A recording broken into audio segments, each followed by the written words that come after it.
This development comes almost 2 weeks after Diddy's homes in Miami and Los Angeles were raided by Homeland Security investigators. Omarky alleges that Christian kissed her neck, kissed her face, as he groped her legs, breasts, and private areas. And these audio recordings purportedly show, or you can hear, kissing sounds, her telling Combs not to touch her, her allegedly asking about whether she was drugged. Rapper Diddy is named in another civil lawsuit, but this time it is his son that is the main defendant. A woman accuses Christian King Combs of sexually assaulting her on a yacht. We are going to break down this latest legal action as Sean Combs remains embroiled in an apparent sex trafficking investigation. Welcome to Sidebar, presented by Law and Crime. I'm Jesse Weber. His son, though, y'all, the son. That's what's getting me right now. The son, man. Like, I feel like they finna be going after everybody. I know a lot of y'all can agree with that. My bad to pause it, but they finna go after everybody in his family. It's so crazy though, right? Because all his friends, all these people that supposedly was, shout out Diddy, he a billionaire, he the first black rapper billion, blah, blah, blah. Where they at now? Nowhere to be found. They finna come after everybody. Nobody trying to get caught. So think about that, y'all. When y'all pay attention to this.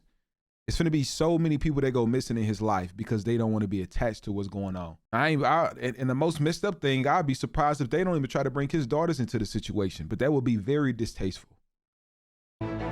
We told you just the other day, right here on Sidebar, that the attorney who filed one of these bombshell lawsuits against Sean Diddy Combs on behalf of his client, a former Diddy producer named Rodney Jones, would likely be filing another suit against Combs' son, Christian.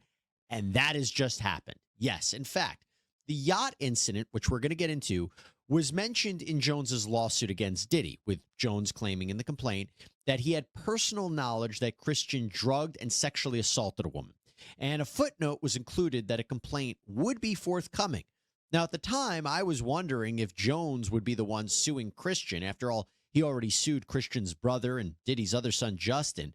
But I was struggling to figure out what would be his cause of action against Christian. Well, it turns out that Jones is not suing Christian. It is actually the woman who was allegedly assaulted by Christian, and she is being repped by Jones's lawyer. I will explain. So first, this development comes almost 2 weeks after Diddy's homes in Miami and Los Angeles were raided by Homeland Security investigators. It's part of a sweeping sex trafficking investigation by the Southern District of New York, or at least that's what it's being reported. That's what sources from law enforcement are indicating.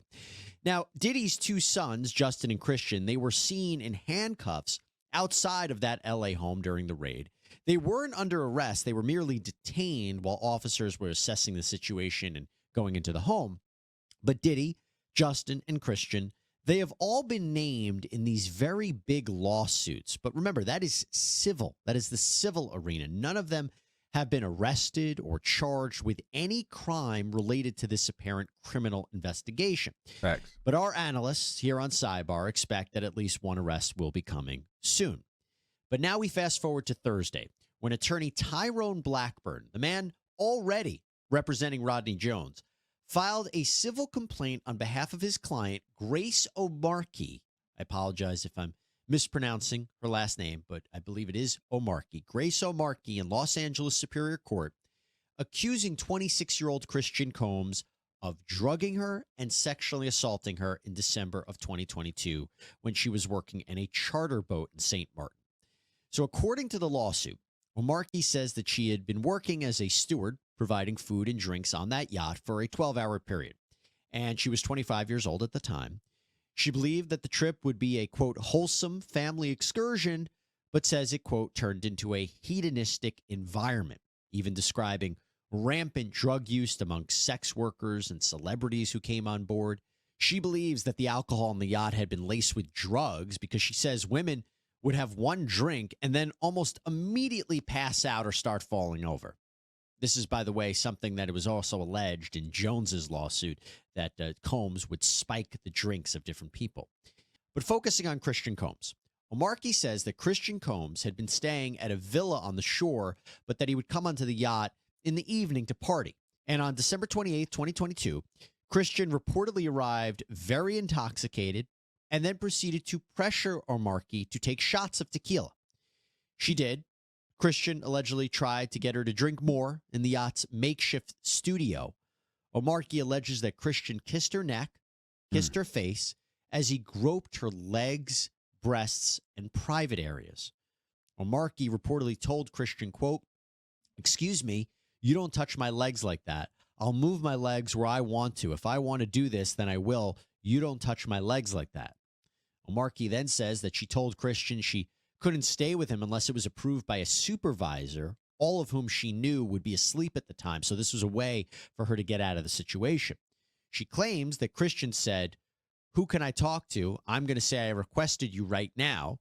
O'Markey then says she responded with, quote, "Well, you can take your hand off my ass for the first thing."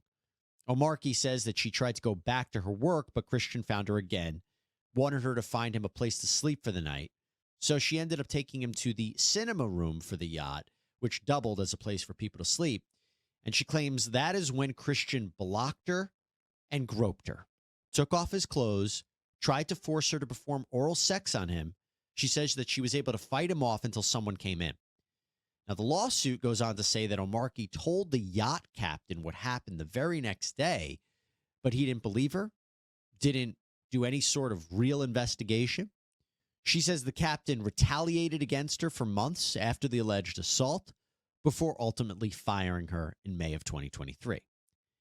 Now, aside from her account, aside from a potential other witness, right, the person that allegedly walked in on this, what proof is there that this happened?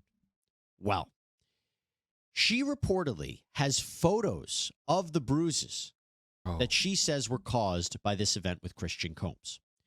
But she also claims that in that studio, during that first interaction at the time, was Rodney Jones, that former Diddy music producer I mentioned, the one who is suing Diddy. He's known as Little Rod Jones.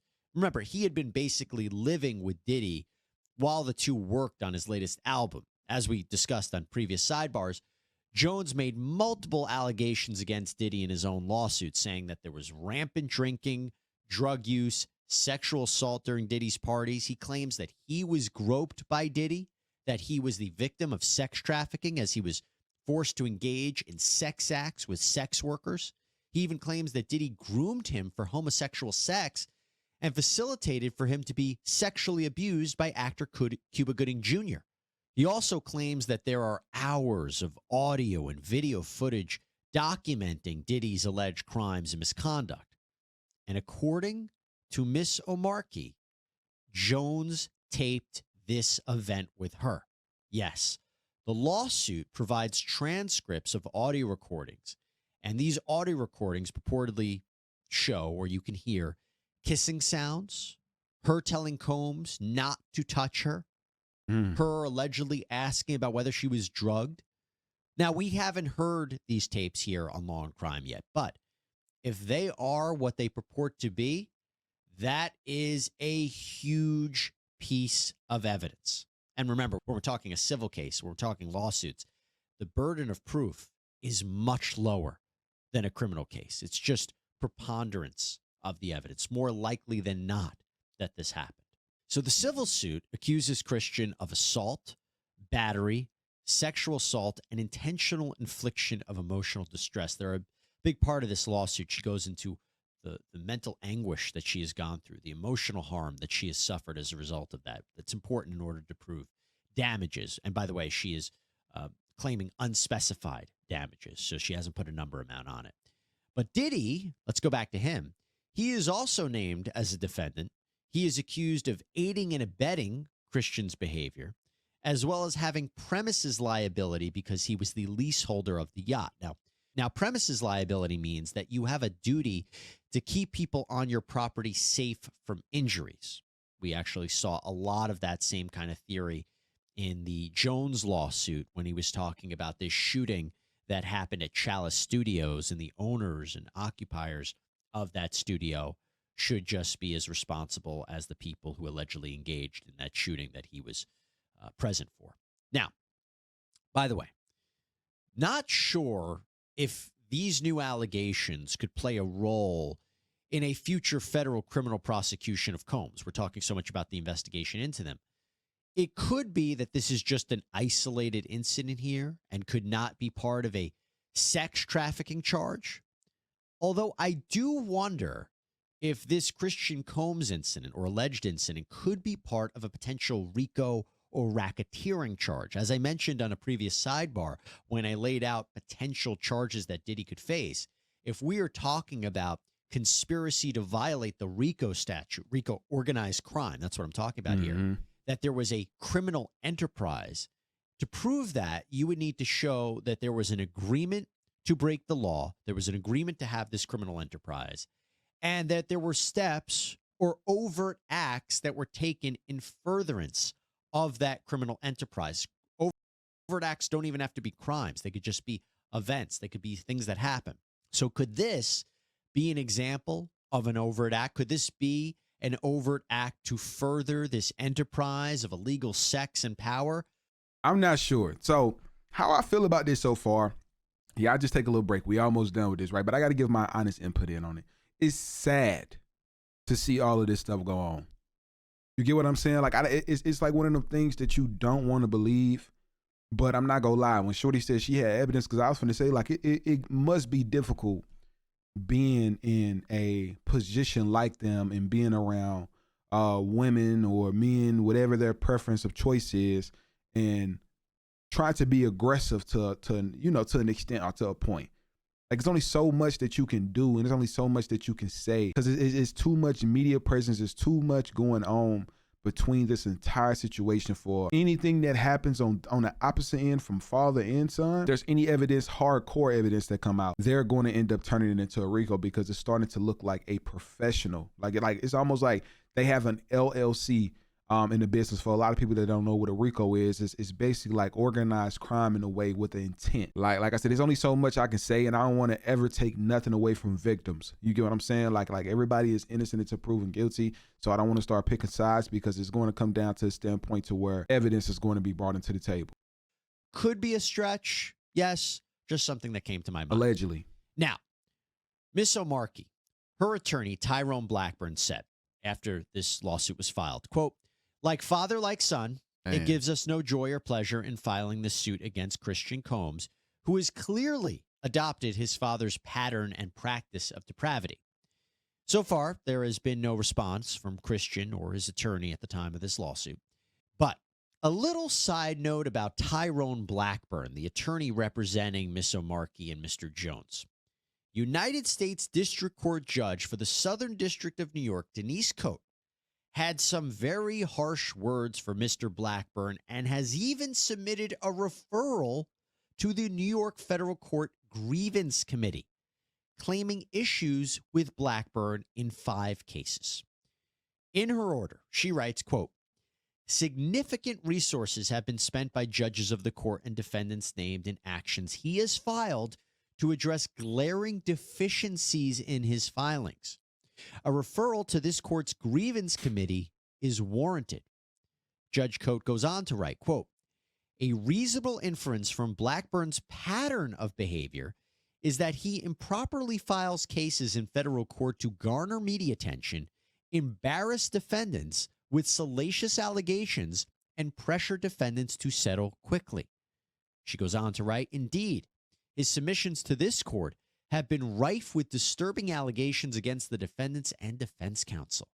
So the big theme here is that he allegedly files lawsuits in the wrong jurisdictions and courts, and even allegedly called a defense attorney, quote, "a disgusting racist." Now, this is being reported by Billboard, and in fact, Blackburn wrote an email to Billboard responding to Judge Coate's order saying, quote, "Not sure how this is at all relevant to Rodney Jones's case or any other case I have. This will not have any impact on my ability to proceed in Mr. Jones's case. Although Judge Coate's decision was a referral to the SDNY's grievance committee and not a sanction, I plan on appealing the decision." But remember, the Jones lawsuit was filed in the Southern District of New York, a federal court. So it does seem to have some impact, if you ask me. And look, while we don't know the specifics of these allegations, they do come on the heels of other criticism from other lawyers. After Blackburn filed the lawsuit on behalf of Mr. Jones, Combs' attorney, Sean Holley, alleged that Blackburn ignored basically exonerating evidence. The quote was, "Our attempts to share this proof with Mr. Jones's attorney, Tyrone Blackburn, have been ignored, as Mr. Blackburn refuses to return our calls.